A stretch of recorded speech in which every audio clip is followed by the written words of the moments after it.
मित्रांनो, चंद्रपूर जिल्ह्यातील शेतकरी रोशन सदाशिव कुडे यांनी 1 लाख रुपयाचं कर्ज घेतलं होतं आणि हे कर्ज सुरुवातीला त्यांनी दुग्ध व्यवसाय करण्यासाठी घेतलं होतं. त्यांनी त्यासाठी गाया घेतल्या, मात्र त्या दोन्ही गाया काही कारणास्तव मरण पावल्या. आता हे कर्ज त्यांनी सावकाराकडून घेतलं होतं आणि या कर्जावर दररोजचा जवळपास 10,000 रुपयाचा व्याज आकारला जात होता. आता या कर्जाचा एकूण बोजा हा 1 लाखावरून 74 लाखावर पोहोचला आणि एवढा मोठं कर्ज आता परत फेडणं अवघड होऊन बसलं. मग रोशन यांनी ते कर्ज फेडण्यासाठी आपलं घरचं शेत, ट्रॅक्टर आणि घरातील सगळ्या मौल्यवान वस्तू विकून टाकल्या, तरी सुद्धा हे कर्ज कमी झालं नाही. शेवटी सावकाराने आणि त्याच्या एका मध्यस्थीने सुचवलं की हे कर्ज फेडण्यासाठी त्यांनी किडनी विकली पाहिजे.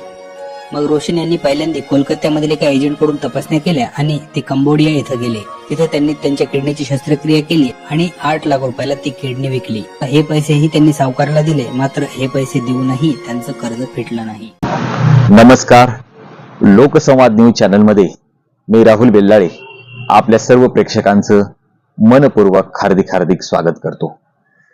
आतला संवाद पहा लोकसंवाद या विशेष कार्यक्रमामध्ये आज जो आपण विषय घेतलेला आहे तो विषय आहे शेतकरी हलाल आणि सरकार खुशाल. विषयाचं नाव आहे शेतकरी हलाल आणि सरकार खुशाल. अवघ्या काही दिवसांमध्ये महाराष्ट्रामध्ये अशी एक घटना घडली की ती घटना पाहून किंवा ती घटना ऐकून ज्याला हृदय आहे, ज्याच्यामध्ये माणूस म्हणून जीव आहे, त्याला त्याच्या मनाला चर झाल्याशिवाय राहणार नाही. अशी एक घटना अवघ्या काही दिवसांमध्ये शेतकऱ्यांची पाहायला मिळाली.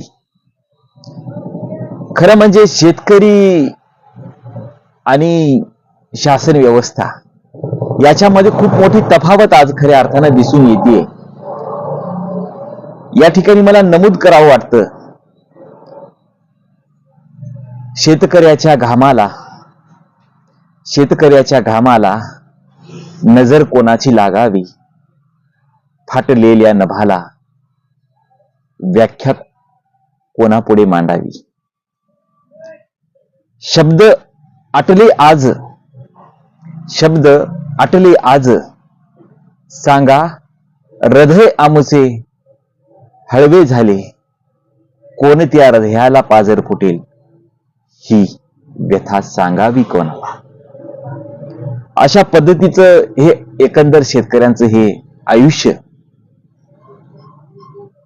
एक माणूस म्हणून, एक सजीव म्हणून कोणालाही ती घटना ऐकून त्याच्या मनाला चर झाल्याशिवाय राहणार नाही.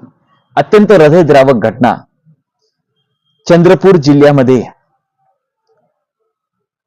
आपलं स्वतःचं कर्ज फेडण्यासाठी एका शेतकऱ्याने, रोशन नावाच्या एका तरुण शेतकऱ्याने आपली किडनी विकली आणि सावकाराच्या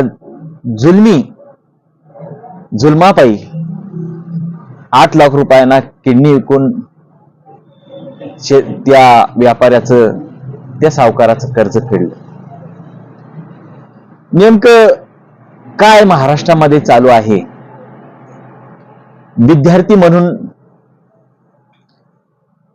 विद्यार्थी व्यवस्थित आहेत का?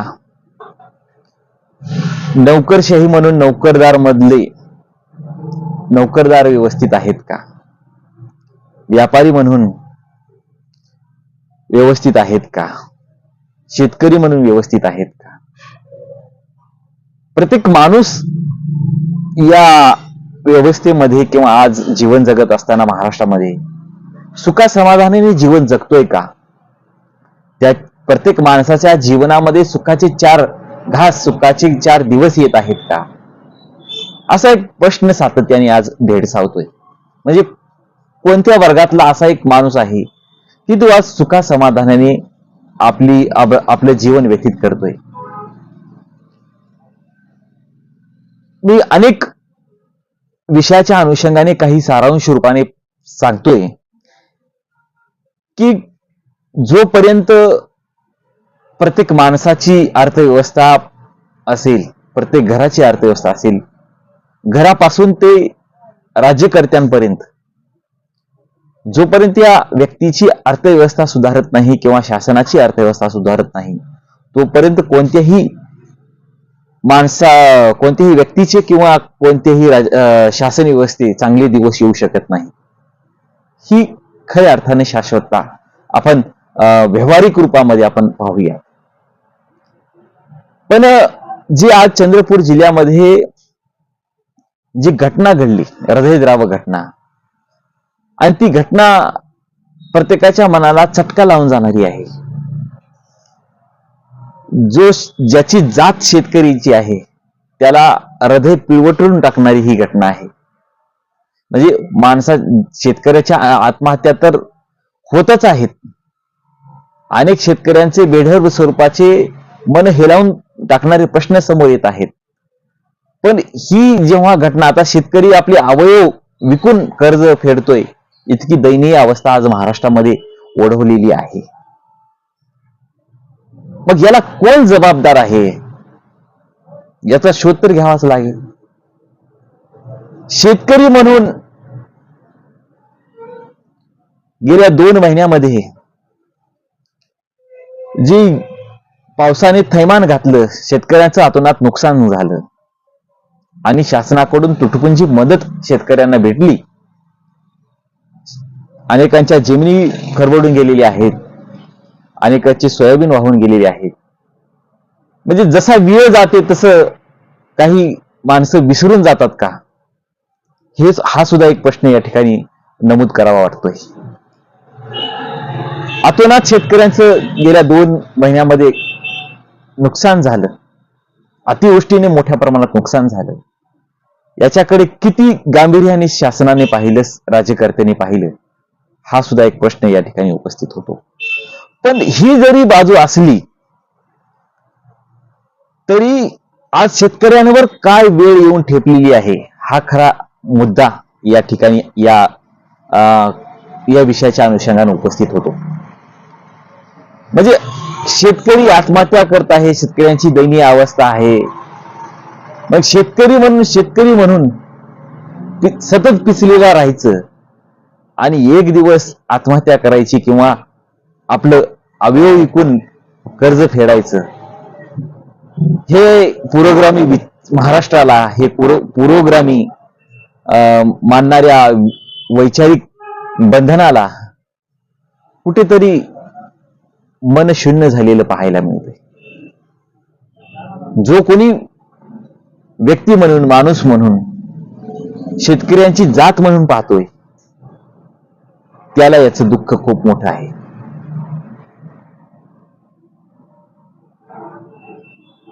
अशी तरुण मंडळी जी या स्टेपला शेतकऱ्यांची येऊन ठेपलेली आहेत, याच्याकडे कुठेतरी अभ्यास करण्याची गरज आहे असं वाटतं. जोपर्यंत शेतीमालाला भाव भेटत नाही, जोपर्यंत चांगल्या शेतकऱ्यांच्या जीवनात उत्थान निर्माण होत नाही, तोपर्यंत किती दिवस शेतकरी हा संघर्ष पेलायचा,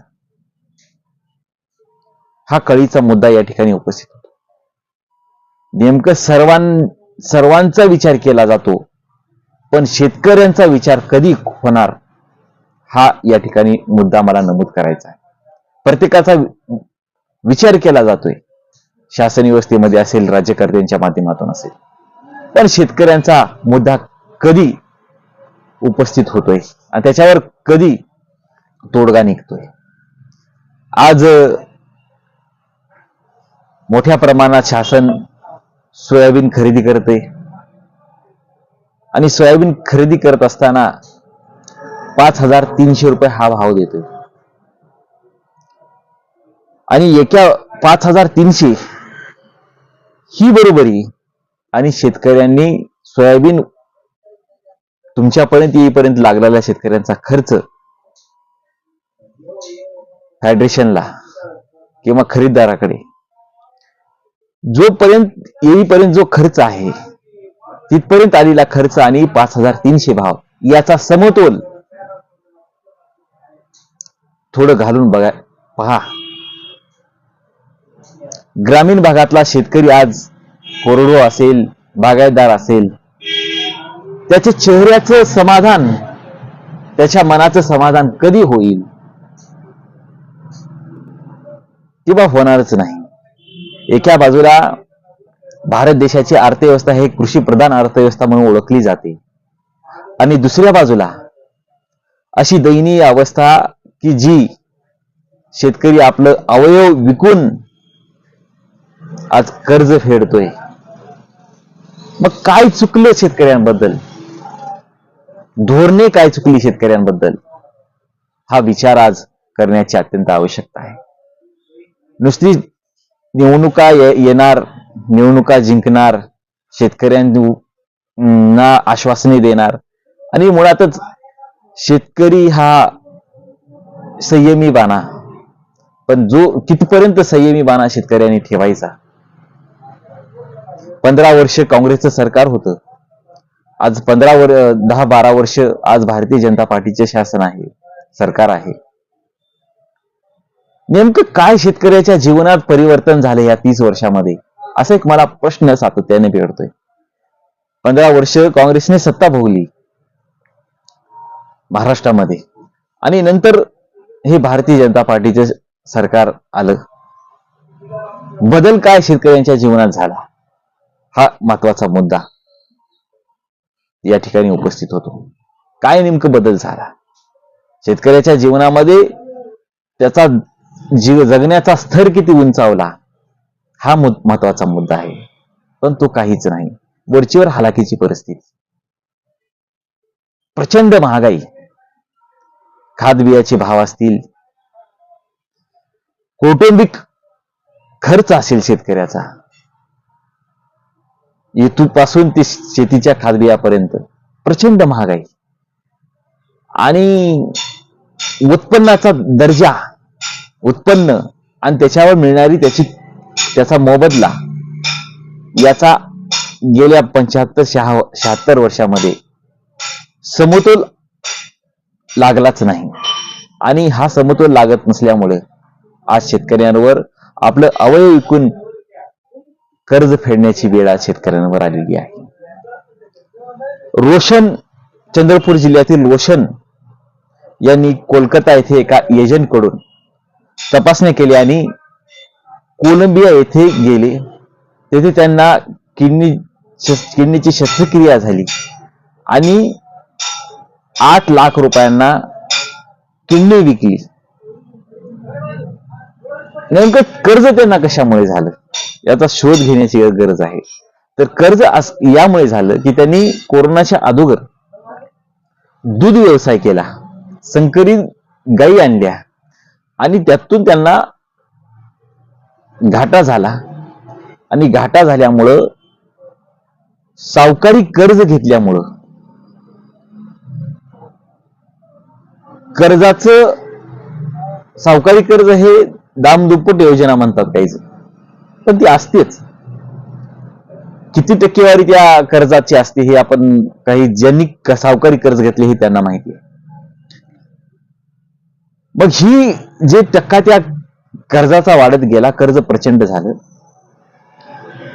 आणि त्यातून सर्व विकलं, शेतामधलं जे काही असेल ते, आणि शेवटी कर्ज फिटलं नाही. आणि कर्ज न फिटल्यामुळे शेवटी पर्याय म्हणून काय करायचं म्हणून रोशन यांनी आपली किडनी विकण्याचा निर्णय घेतला. इतकी दयनीय अवस्था आज शेतकऱ्यांची ओढ. म्हणजे आपण या विषयाच्या अनुषंगाने प्रत्येक टप्पा शेतकऱ्यांच्या कशा पद्धतीने शेतकऱ्यांवर काय परिस्थिती ओढवतीये याचा सारांश प्रत्येक भागाचा आपण घेतोय, प्रत्येक टप्पा. मग ती शेतकऱ्याच्या उत्पन्नाचा असेल, शेतकऱ्यांना मिळणारी मालाचा मोबदला असेल, आज मालाचे भाव काय आहेत याबद्दल दृष्टिक्षेप टाकणं महत्वाचं वाटतं. प्रत्येक अनुषंगाने आपण जी चर्चा करतोय ही चर्चा एकाच मेन स्तरावर येऊन ठेपते, ती म्हणजे आज शेतकऱ्यांची दयनीय अवस्था आज महाराष्ट्रामध्ये ओढवलेली आहे. शासन, राज्यकर्ते हे फक्त सत्तेसाठी हपपापली आहेत, या पक्षातून त्या पक्षात, त्या पक्षातून या पक्षात. पण जे महाराष्ट्राचे मूळ प्रश्न आहेत त्याच्याकडे आज कोणीही लक्ष द्यायला तयार नाही. फक्त निवडणुका येणं, निवडणुका साजऱ्या करणं, निवडून येणं आणि आपण सत्तेमध्ये कसे राहू आणि सत्ता कशी उपभोगू याकडे राज्यकर्त्यांचं खऱ्या अर्थानं लक्ष वेधलेलं आहे. आणि त्यातून शेतकरी असेल, सर्वसामान्य जनता असेल, सर्वसामान्य जनतेचे मुद्दे असतील, याकडे खऱ्या अर्थानं आज कोणाचंच लक्ष नाही. निवडणुका जिंकण्यासाठी स्टंट वापरला, लाडली बहीण योजना, आणि सत्तेवर आले. पण त्या लाडली बहीण योजनेमध्ये किती मोकळ्या मनाने लाडली बहीण योजना सुरुवातीला आणली, पण आज त्या लाडली बहीण योजनेमध्ये किती आडफाटे टाकलेले आहेत आणि त्यातून किती महिला वगळलेल्या आहेत याचा सुद्धा विचार व्हायला पाहिजे. एखादी योजना आणली तर सरसकट मोकळी योजना आणायला पाहिजे होती. पण काही काळानुरूप जशा निवडणुका मागे जातील, निवडून सत्ता आपल्या हातात आल्यानंतर त्यामध्ये फेरबदल कशा पद्धतीने करून लाडली बहीण योजना ही आज मुठीत आणण्याचं काम आजच्या राज्यकर्त्यांनी केलेलं आहे. अनेक नियम, अनेक फेरबदल त्यामध्ये आणून, म्हणजे हे निवडणूक जिंकण्यासाठी, सत्ता मिळण्यासाठी वापरलेला स्टंट होता का, हा एक प्रश्न या ठिकाणी उपस्थित होतो. आता ऊस उत्पादक शेतकऱ्यांचा प्रश्न आपण घेऊयात. ऊस उत्पादक शेतकरी आज मोठ्या प्रमाणात गेल्या 2-3 वर्षांमध्ये पावसाचं प्रमाण चांगल्या पद्धतीचं महाराष्ट्रामध्ये आहे आणि एक हक्काचं ठराविक पीक, भविष्याचं पीक म्हणून ऊस या पिकाकडे पाहिलं जातं. आणि या पिकाकडे पाहत असताना शेतकऱ्यांनी प्रचंड प्रमाणात ऊस उत्पादित केला. पण शेतकऱ्यांना काही कारखाने 2500 रुपये भाव देत आहेत, काही कारखाने 3000 रुपये भाव देत आहेत, काही 3100-3200 पर्यंत काही कारखाने महाराष्ट्रामध्ये भाव देत आहेत. हा देण्यापाठीमागे दृष्टिकोन हा सुद्धा एक समजून घेतला पाहिजे. सांगायचं म्हणजे आज जे हार्वेस्टर ऊसाचे आलेले आहेत, त्या हार्वेस्टरतून शेतकऱ्यांचं नुकसान किती होते, हा एक महत्वाचा मुद्दा या ठिकाणी नमूद करतोय. अगोदर माणसं लावून ऊस तोडला जायचा, भरला जायचा, पण जे शेतकऱ्यांच्या ऊसाचे जे कांडे होत आहेत त्या हार्वेस्टरच्या माध्यमातून, मी त्याचा अभ्यास केल्यानंतर मला एक असं लक्षात येतं की एक जर शेतकऱ्याची ट्रिप कारखान्याला गेली किंवा त्या कटईमध्ये शेतकऱ्यांचा घाटा किती होतोय. अनेक शेतकरी असे सांगत आहेत की जेव्हा हार्वेस्टर त्या ऊसामध्ये जातं तेव्हा ऊसातून अशा चिळकांड्या उडतात पाण्याच्या, रसाच्या, आणि ती कटई होते. आणि त्या कटईतून एक जर ट्रक गेली कारखान्याला ऊसाच्या फळातून तर 3 ते 4 टनाचा नुकसान शेतकऱ्यांचं होते. इतकं मोठं नुकसान होते. आणि यावर्षी पाऊस असल्यामुळे कारखाने थोडेसे लेट चालू झाले आणि लेट चालू झाल्यामुळे शेतकऱ्यांचा तोटा आणि कारखान्याचा फायदा कसा, तर शेतकऱ्यांना जे वेळेवर ऊस जायला पाहिजे तर तो शेतकऱ्यांचा गेला नाही आणि 1-1.5 महिन्याचा गॅप आल्यानंतर ऊसाला तुरे यायला सुरुवात झाली आणि ऊसामध्ये रिकव्हरी ही प्रचंड वाढली. आणि त्या रिकव्हरीचा फायदा शेतकऱ्याला न होता किंवा शेतकऱ्याला वाढीव भाव न मिळता त्या रिकव्हरीतून कारखान्याला मोठ्या प्रमाणात भाव भेटू लागलेला आहे. आज परिस्थिती ती आहे. आजही काही शेतकऱ्यांचे ऊस गेलेले नाहीत. प्रचंड प्रमाणात आज शेतकऱ्यांचा ऊस आहे आणि यावर्षी पावसाचं प्रमाण चांगल्या पद्धतीचं आहे. पाऊस प्रचंड झालेला आहे आणि म्हणून भविष्याचं पीक म्हणून आज सुद्धा शेतकरी मोठ्या प्रमाणात ऊस लागवड करत आहेत. मग येणाऱ्या गळीत हंगाम 2025-26 मध्ये किंवा 26-27 मध्ये काय पोझिशन असेल ऊसाची पुढच्या वर्षी आपण सांगू शकत नाही.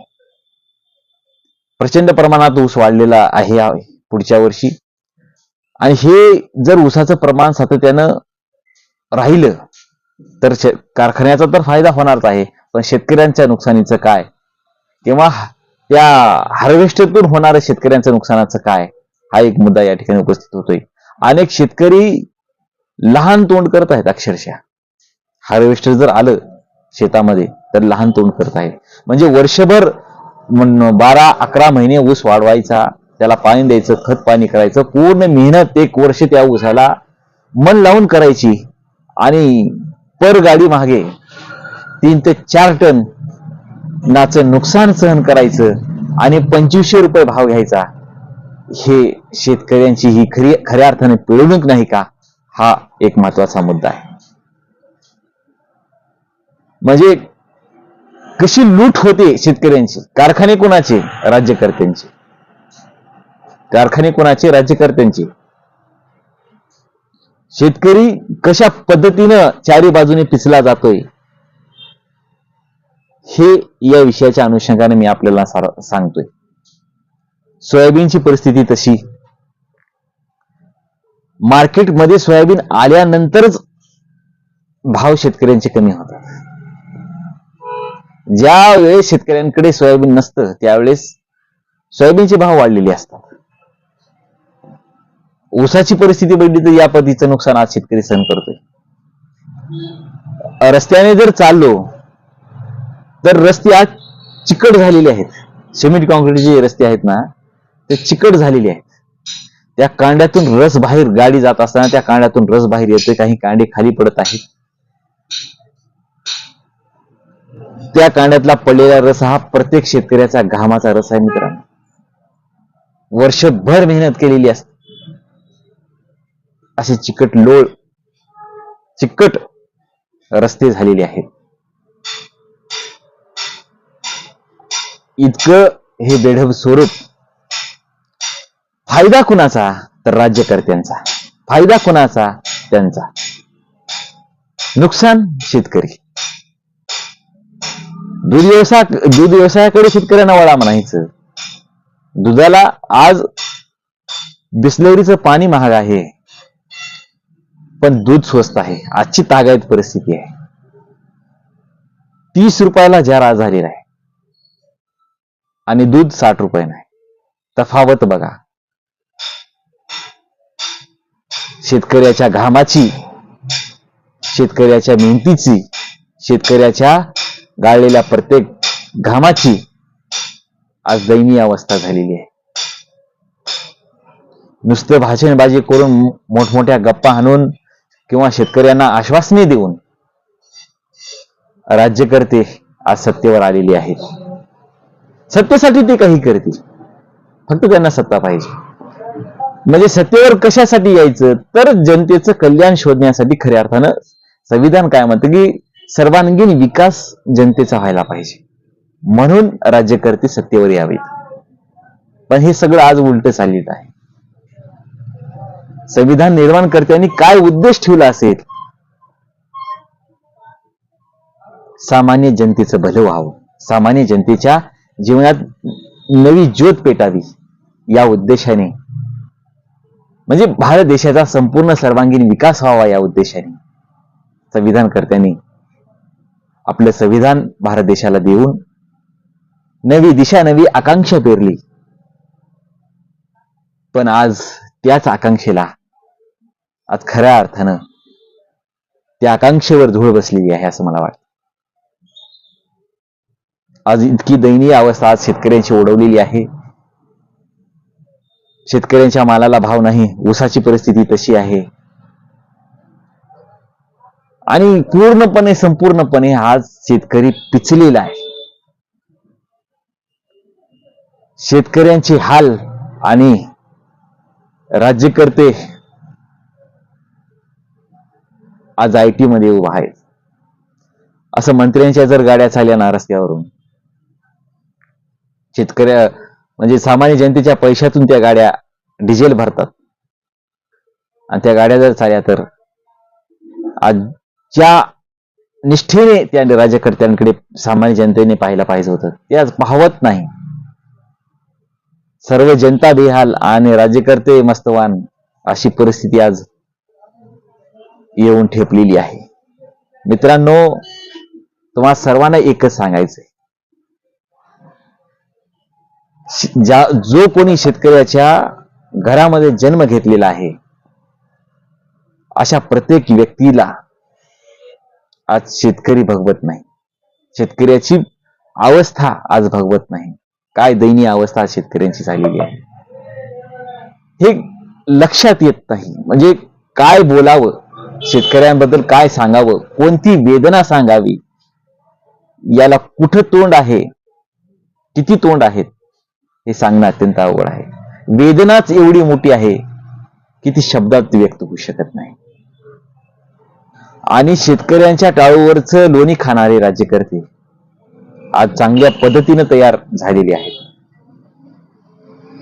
आमदार असतील, खासदार असतील, सगळेच कशा पद्धतीने जनतेची पिळवणूक करायची, शेतकरी म्हणून पिळवणूक करायची, सर्वसामान्य जनता म्हणून पिळवणूक करायची, अनेक बाजूने जनतेची पिळवणूक करायची, जीएसटी मोठ्या प्रमाणात लादायची.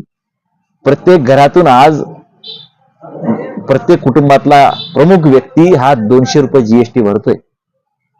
ही साधी सुधी गोष्ट नाही. आणि ही अशी महाराष्ट्रातील जनतेची ही अवस्था असेल, भारतातील जनतेची अवस्था असेल.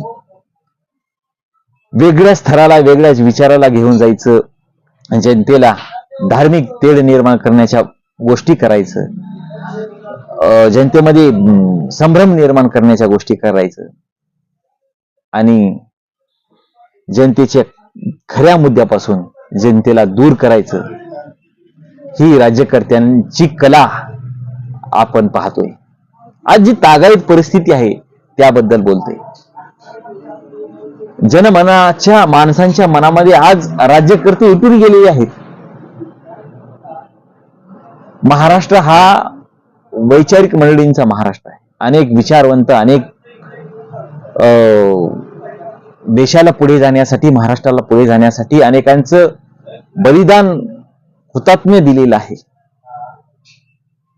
आणि आजची परिस्थिती पाहिली, त्यांचं बलिदान व्यर्थ ठरलं का, असा एक प्रश्न या ठिकाणी उपस्थित होतो. इतकी दयनीय अवस्था आज महाराष्ट्रामध्ये ओढवलेली आहे. आपल्या सर्वांना हे सांगायचं मला या विषयाच्या अनुषंगानं, शेतकरी जगला तर देश जगेल, शेतकरी जगला तर जग जिंकेल. इतकी मोठी शेतकऱ्यांमध्ये ताकद आहे. आणि भारत देशाचा अर्थकणा हा शेतकरी आहे. जोपर्यंत शेतकऱ्यांना चांगले दिवस येणार नाही तोपर्यंत याच परिस्थितीमध्ये आपण या अशा दलदलीत राज्यकर्त्यांच्या फसणार, हे मात्र निश्चित. या ठिकाणी थांबूयात. जो आपण अनेक विषयाच्या अनुषंगानं परिसंवाद घेत असतो, हा परिसंवाद आपल्या सर्वांना कसा वाटतोय, काय वाटतोय हे आम्हाला जरूर कळवा. पाहत रहा लोकसंवाद न्यूज, बातमी तुमच्या अस्मितेची. धन्यवाद.